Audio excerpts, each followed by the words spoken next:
E se eu te dissesse que as builds de Dex ainda são meta? Que a espada do Homem-Fera e a lâmina gêmea do Gárgula não são as armas com maior DPS do jogo? Você acreditaria?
Fala galera, como estamos? Tudo bem?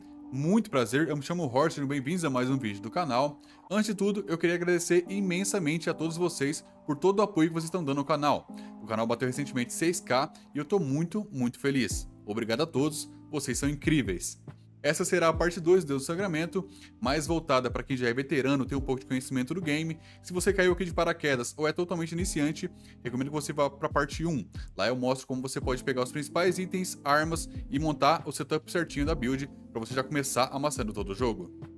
E se você gosta desse tipo de conteúdo ou gosta do meu trabalho, considere se inscrever no canal, ou já confere se está inscrito. Isso ajuda muito o meu trabalho e ajuda o canal que está crescendo cada vez mais. Aproximadamente 80% da galera que assiste os vídeos não se inscreve, e vocês não fazem ideia o quanto isso faz diferença.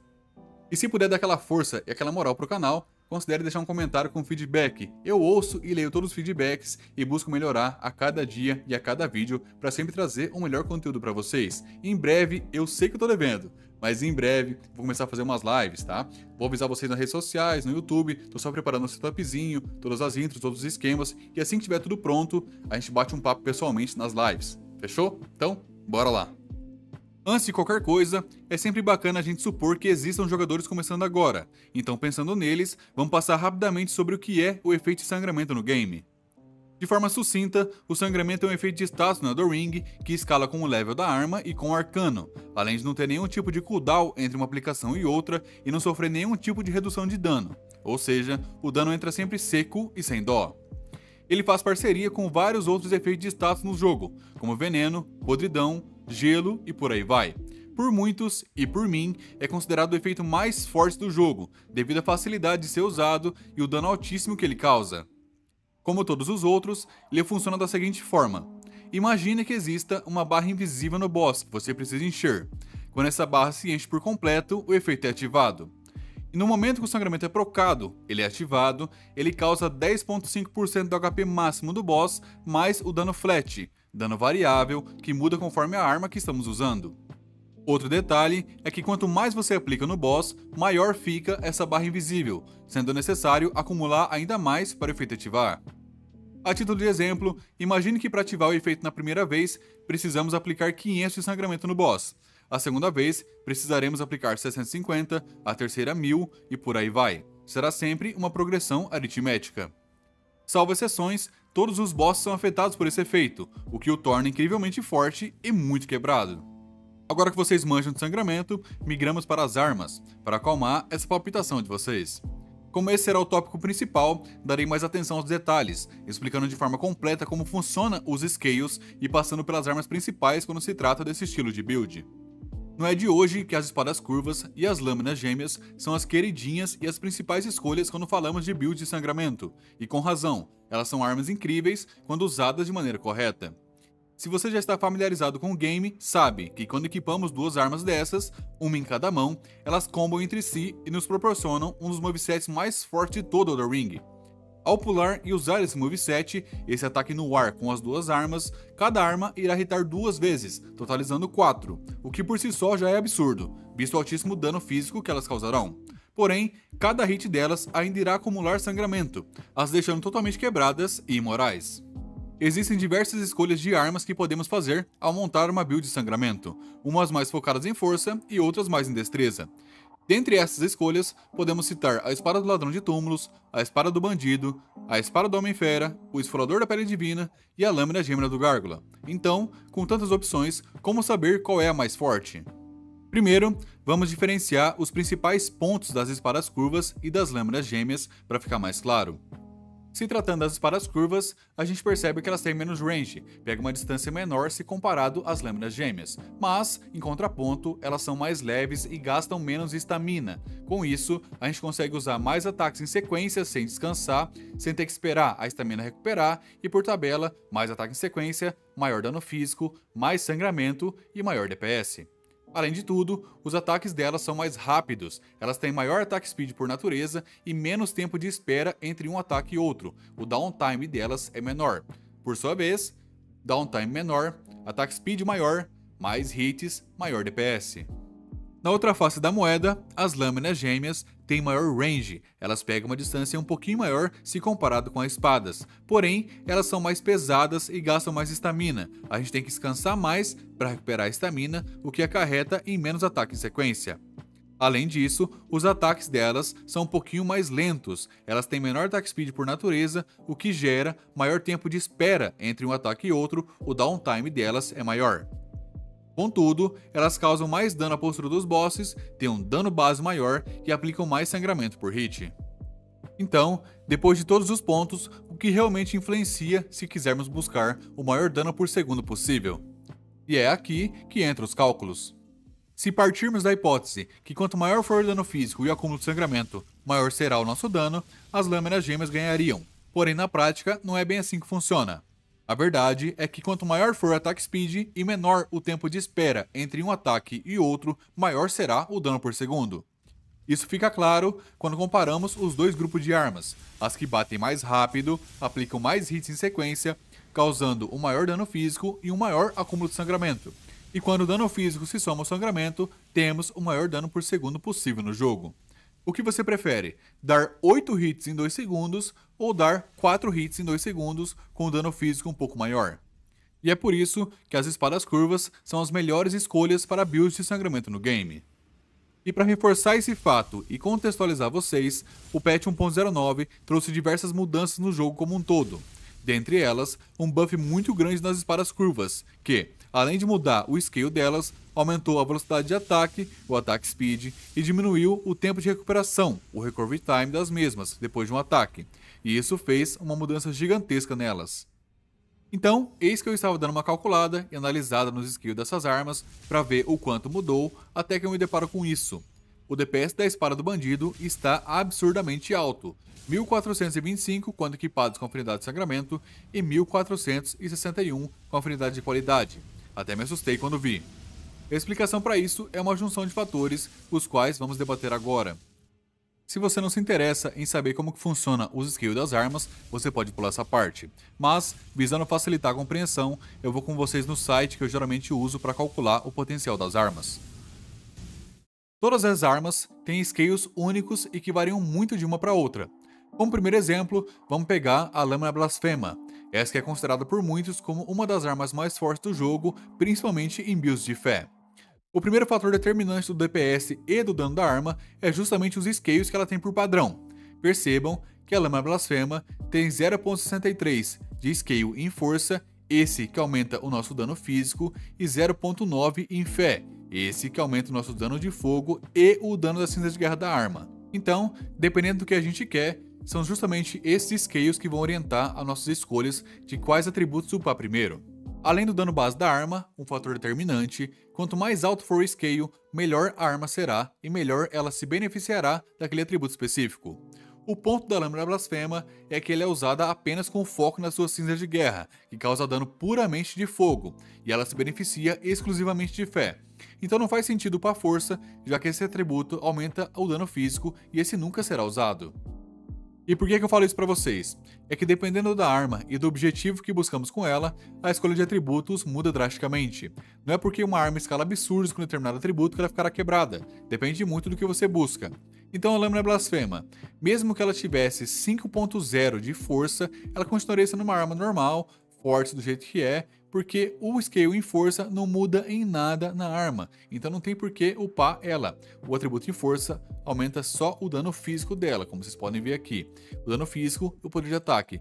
Mas esses dois danos não influenciam em nada no dano da cinza de guerra da arma. Então aqui sempre vai deixar no mínimo e sempre priorizar upar fé, para aumentar o dano de fogo e, consequentemente, o dano da cinza de guerra. Então, esses scales e os atributos mudam conforme a arma. Você tem que saber que tipo de coisa que está buscando na arma, se é dano da cinza de guerra, se é o dano físico, se é o dano mágico.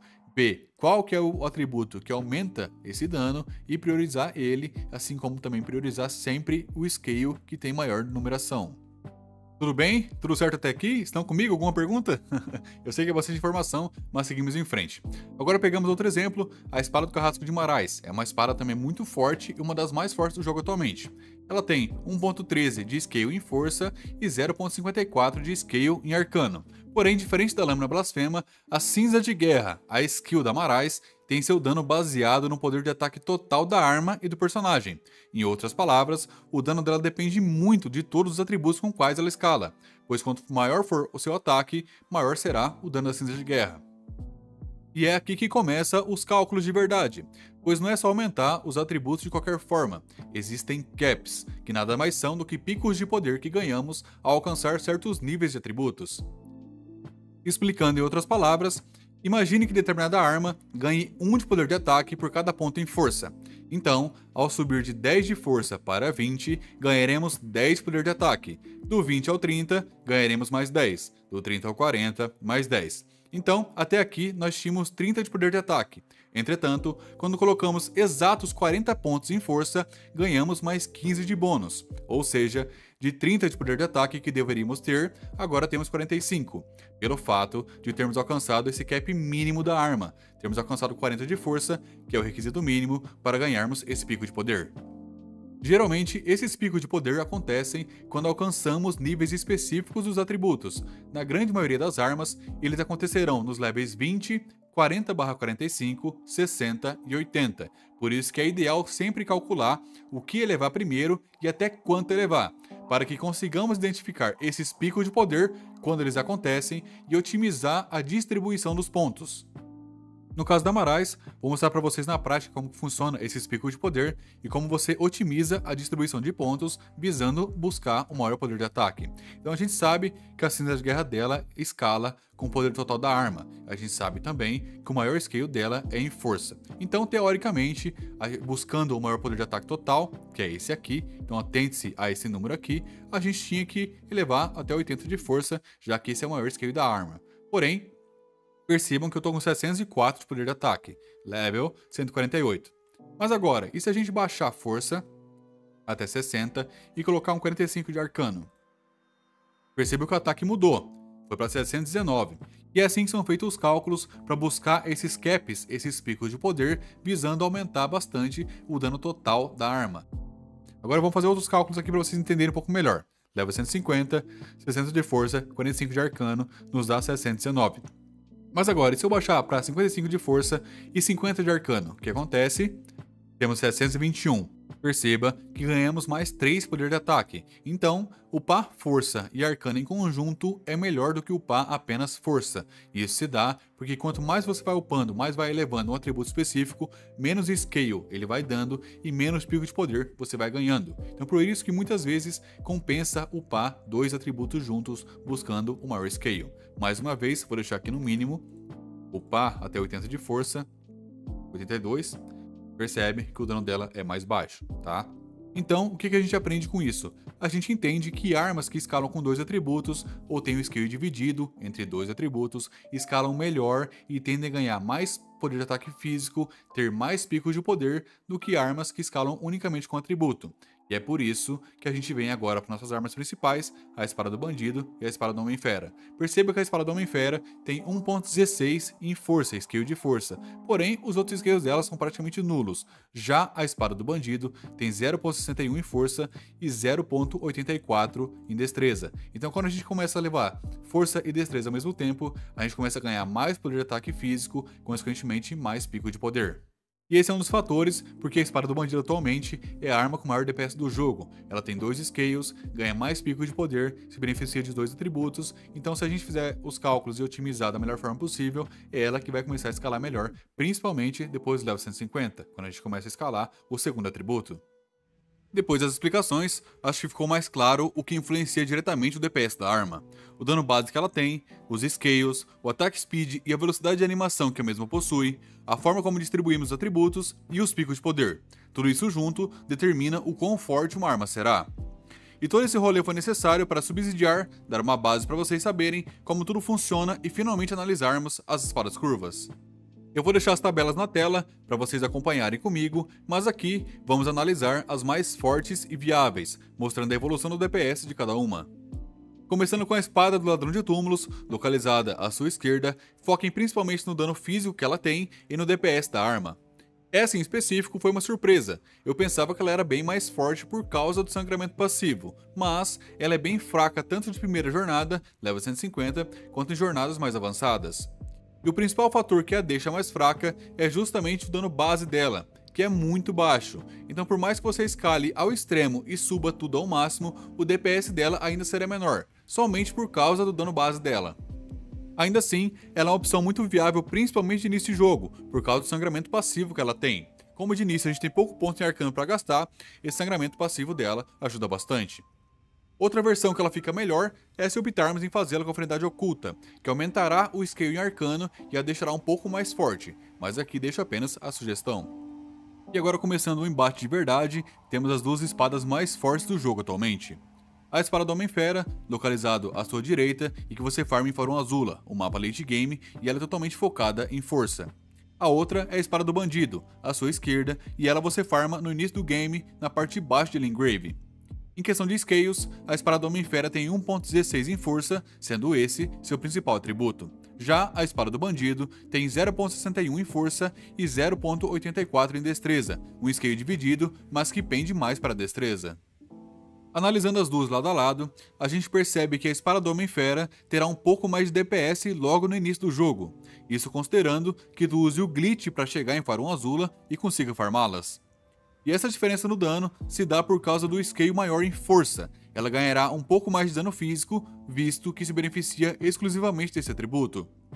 A espada do Homem-Fera terá 511 de dano físico, contra 500 da espada do Bandido, uma diferença bem insignificante, mas que deixa a espada do Homem-Fera com aproximadamente 2% a mais de dano.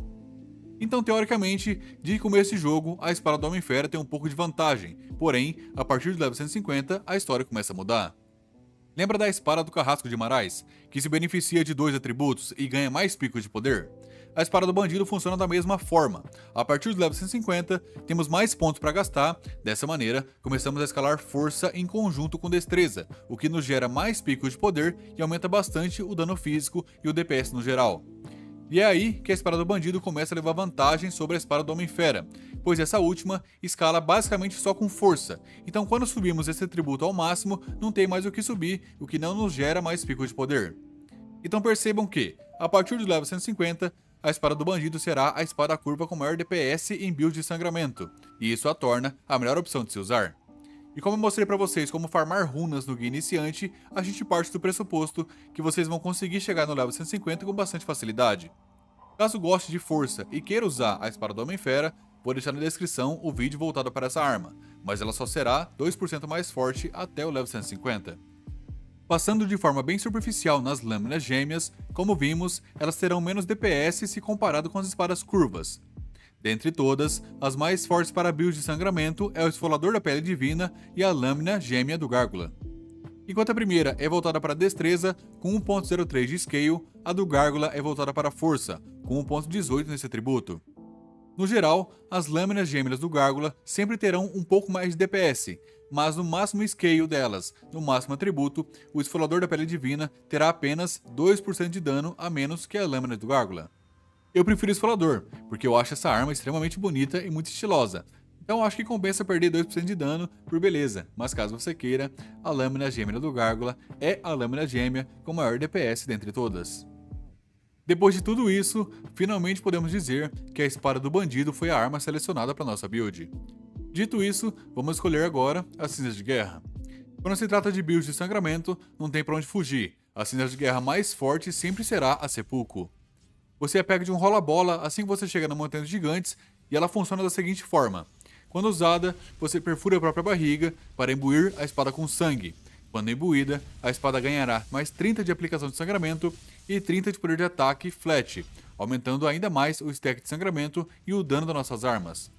Esse buff dura 60 segundos e escala com arcano, ou seja, quanto mais arcano tiver, mais forte será o buff. O único detalhe é que no momento que for usado, o personagem toma 15% de dano baseado no HP máximo, mas nada que umas potes não resolvam.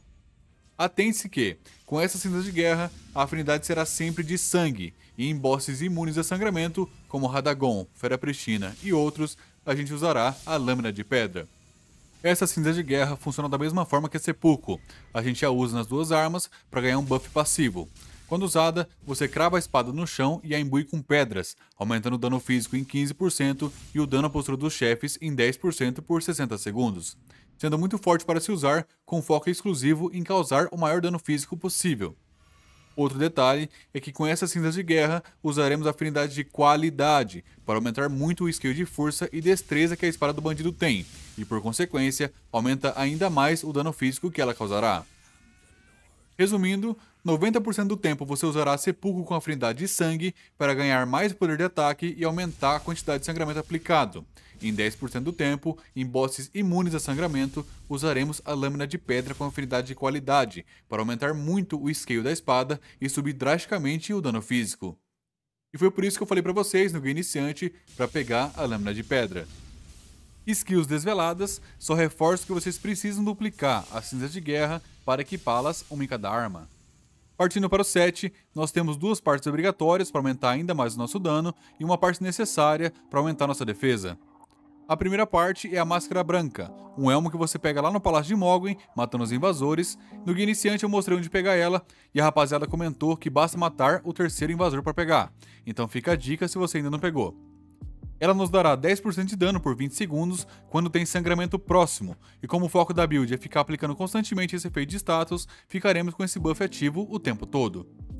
A segunda parte é a armadura de penas negras de ave de rapina. Você pega no Caverna do Sábio e esse manto aumenta de forma passiva o dano com pulo em 10%, encaixando perfeitamente no setup, visto que usaremos ataques com pulos o tempo todo. A terceira parte, essa é necessária no set, e eu já vou explicar o porquê, é a Greva do Touro Cabra. Nela buscamos um pouco de defesa, mas acima de tudo o equilíbrio altíssimo que ela tem. Para quem não sabe o que é o equilíbrio no Elden Ring, é uma mecânica que nos previne de sofrer stagger, de sermos interrompidos durante um ataque. O ideal no PvE é ter pelo menos 51, abaixo disso, qualquer tapa do boss vai interromper nossos ataques com muita facilidade. E é aqui que entra a Greva do Touro Cabra, pois o nosso elmo e armadura não tem muito equilíbrio, e a greva irá compensar essa falta. Por fim, a luva meio que tanto faz. Coloque uma luva não tão pesada e que com ela você alcance o 51 de equilíbrio. No vídeo, eu optei em colocar a manopla do Blade, ela tem uma defesa razoável e com ela capamos o equilíbrio mínimo requerido. Então fechando tudo, teremos mais 20% de dano e 54 de equilíbrio, deixando o set bem redondinho. Um detalhe importante é que para você pegar a Greva do Touro Cabra, você terá que progredir na quest da Mansão Vulcânica, até o momento que você invade o NPC Touro Cabra e depois de morto ele dropa o set todo. A manopla do Blade dá para trocar bem tranquilo, mas você a pega progredindo na quest da Runny, até o momento que o Blade enlouquece e você mata ele.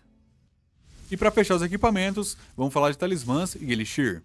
Os dois primeiros talismãs que colocaremos serão o Talismã da Garra, esse que aumenta nosso dano com pulo em 15% e comba com a armadura, e o Talismã do Lorde do Sangue, que aumenta nosso poder de ataque em 20% quando tem sangramento próximo. Ele comba com a máscara e o buff também durará 20 segundos. Os outros dois, buscaremos colocar a Próstata da Melicente para aumentar em 11% o nosso dano com ataques consecutivos e o Espadalada Apodrecida, para também aumentar o nosso dano em 13% com ataques em sequência. O massa é que os dois combam, totalizando 24% de poder de ataque a mais. Esses dois talismãs têm 3 tiers e funcionam da seguinte maneira. Ao acertar 3 ataques seguidos, ganhamos o primeiro tier de ataque.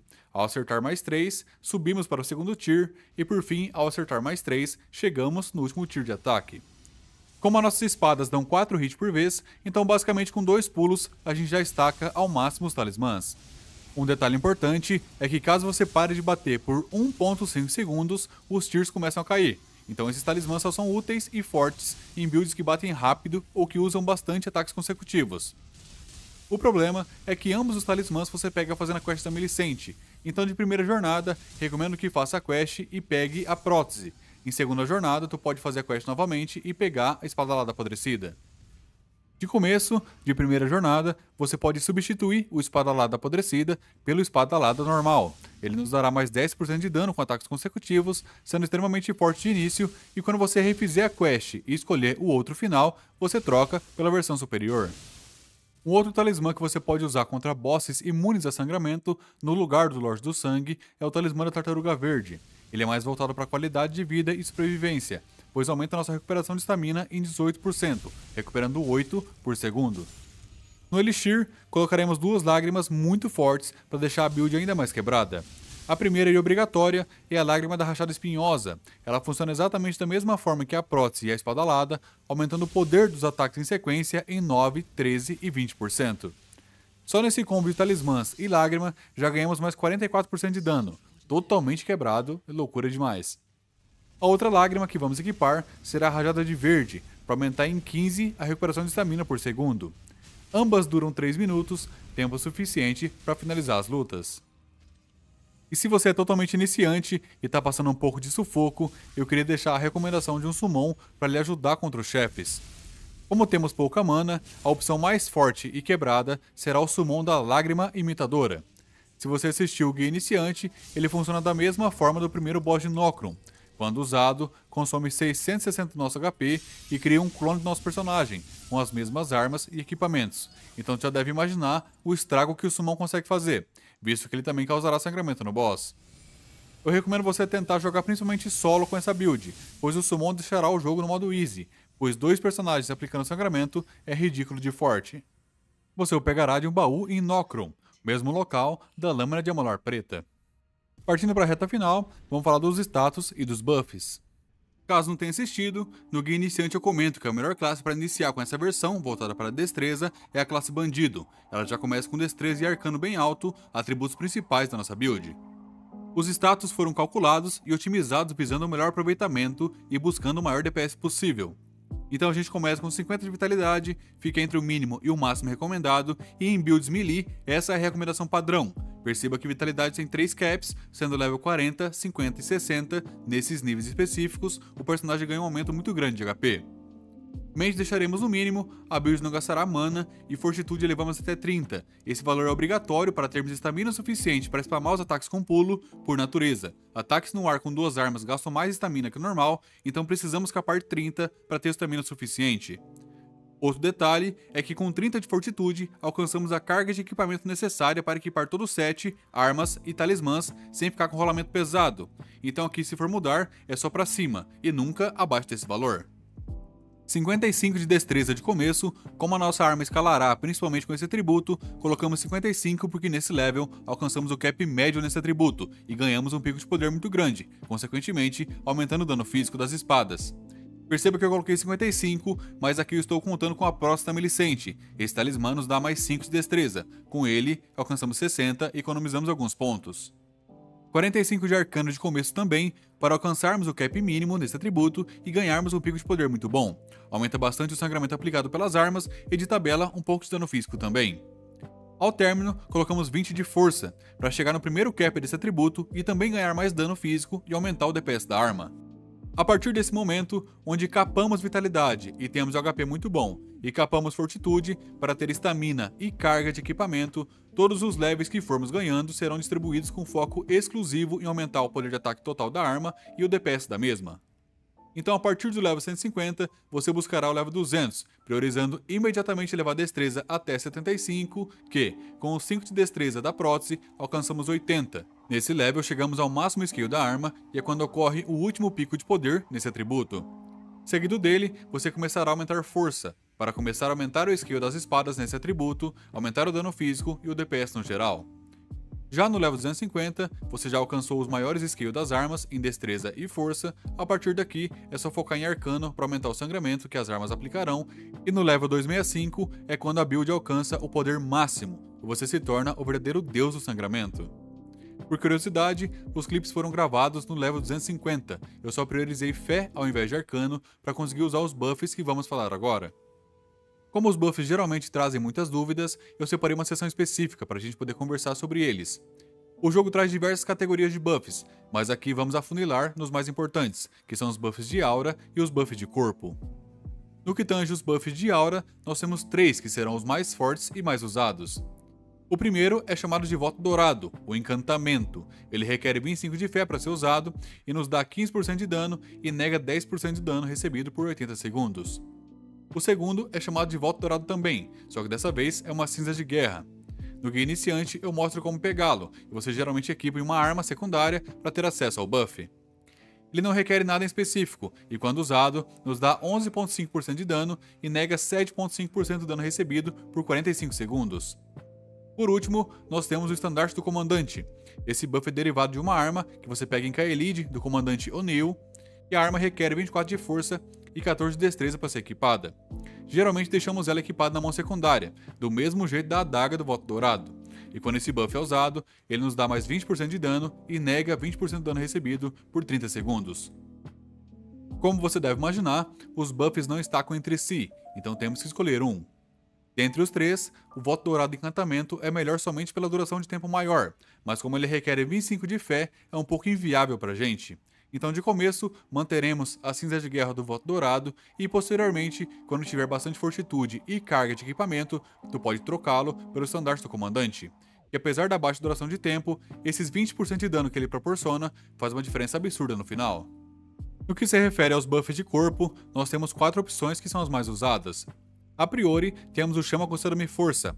Ele requer 15 de fé para ser usado e nos dá 20% de dano físico, 20% de dano de fogo por 30 segundos.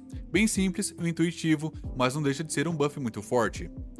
Por conseguinte, temos o Uivo de Chabriri. Esse é um buff bem kamikaze, mas é muito forte também. Ele requer 33 de fé para ser usado, aumenta o nosso dano geral em 25%, mas também aumenta em 30% o dano recebido. A duração dele é de 40 segundos. Geralmente esse buff é usado muito em builds de mago ou builds que focam em encantamentos, pois elas conseguem manter a distância e evitar tomar hits com esse debuff.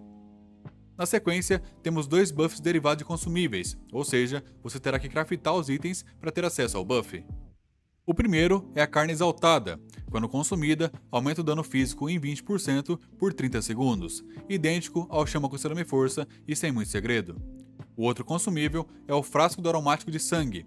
Ele aumenta o dano físico em 30%, a estamina máxima em 20%, mas também aumenta o dano tomado em 25% por 60 segundos. Mais uma vez, eles não estacam entre si, e dentre todos, para nossa build específica, o mais forte é justamente o Aromático de Sangue, pela maior duração de tempo e pelo maior dano proporcionado. Mas, como eu sei que muita gente não gosta de ficar farmando itens para craftar, ou não tem saco para isso, em questão de custo-benefício, o outro buff que encaixa muito bem será o Chama Considera-me Força. Porém, teremos que gastar 7 pontos em fé para ter acesso a esse buff. Então, de começo, tu pode tirar 7 pontinhos de força e colocar 7 pontinhos em fé para conseguir ter acesso ao Chama Considera-me Força. Só para vocês terem uma ideia, com o Estandarte do Comandante e o Aromático de Sangue, teremos mais 50% de dano, uma diferença muito grande no DPS final. Até porque, se antes batíamos 10k, com os buffs ativos, bateremos 15, roubalheira total. Nos encaminhando para o fim, vamos passar rapidamente pela rotação dos buffs. Independente da escolha, sempre começaremos com o Elixir. É ele que tem a maior duração de tempo, 3 minutos, então o usaremos primeiro. Seguido dele vem as variações. Se estiver com o Frasco do Aromático de Sangue, é ele que será usado em sequência. Caso contrário, use os buffs de aura primeiro e depois os buffs de corpo. Ao terminar a rotação, basta usar as 2 cinzas de guerra das armas, potar e partir para a luta.